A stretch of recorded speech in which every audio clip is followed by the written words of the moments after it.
नोंथांमोना नायगासिनो दं समनि रादाब। दिनै क'क्राझार सोहोराव राजखान्थि हान्जा आबा धरनानि हाबाफारि लादों। बे धरनानि गुबै जाहोनानो जाबाय मोब्लिब बिफाना थि रोखोमै मोब्लिब जगायथाय होनो हायै, गले गले मोब्लिब दानबाय थानाय आरो मोब्लिब बिला बांद्राय जानाय बा बांद्राय फैनायनि थाखाय।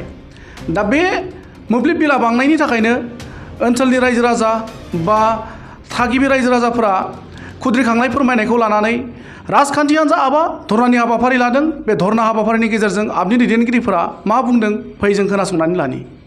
आम आदमी पार्टीनिफ्राय जों दिनै क'क्राझार डिस्ट्रिक्ट हिसाबै जों समस्तिनि गासैबो मानसिया जों नुजाफैदों आरो बे समाव जों कारेन्ट अफिसाव जों जास्टिस खालामदों कारेन्ट बिलनि थाखाय। मानो होनना बुङोबा दासान्दि माने गोबां माने जोंनि बे जनसाधारन मानसिफ्रा माने कारेन्ट बिलनि थाखाय गोबां हख्रांगासिनो दं।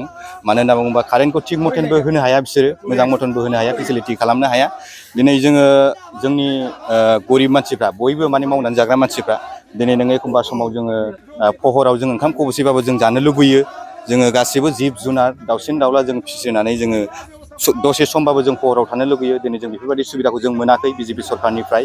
थ' बेनिखायनो जोङो जास्टिस खालामदों आरो फैबाय थानाय समफोरावबो जुदि बेफोरबायदि थाबाय थायोब्ला जों मानिनानै थानाय नङा। जों माने क'क्राझार डिस्ट्रिक्टआ अलरेडि जोङो आम आदमी पार्टीया माने ओरैबायदि माने गोख्रों जाखाबाय आरोना। जोंना माने एबार लकसभा इलेक्सनाव माने जोंना एमपि हिसाबै जों क'क्राझार डिस्ट्रिक्टनिफ्राय इस्टनिफ्रायनो जोङो टिकेटखौ होगोन।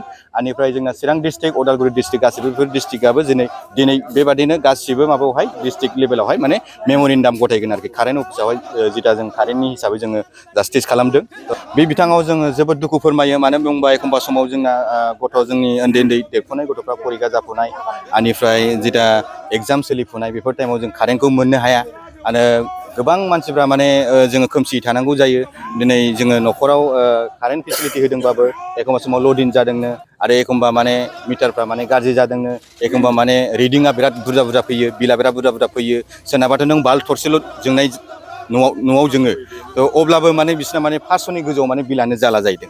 बेफोरबायदि बिराद समस्या जोंनि बे गरिब न'खरनि माबायावहाय आरोखि, जोंनि बे जनसाधारननि सोलिबाय थानाय माबायाव आरोखि। टाउनावबो बेबायदिनो सोलिदों आरो जोंनि बे गामि ओनसोलावथ' आरो बांसिन माने प्रब्लेम जाना फैदों। माने कारेन्टआ फैयो 1 घन्टासो फैयो, 1 घन्टासो फैनानै बिदिनो 6-7 घन्टासो गैया जायो। दिनै 12 घन्टायाव नोङो 10 घन्टा कारेन्ट थानांगौ। दिनै बेफोरबायदि फेसिलिटिखौ जों मोनाखै बिजेपि सरखारनिफ्राय।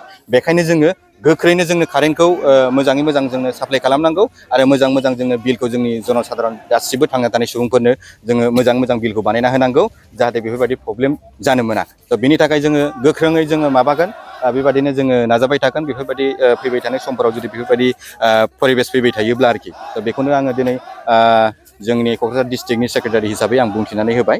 स' जोंनि आम आदमी पार्टी जानानै आरो।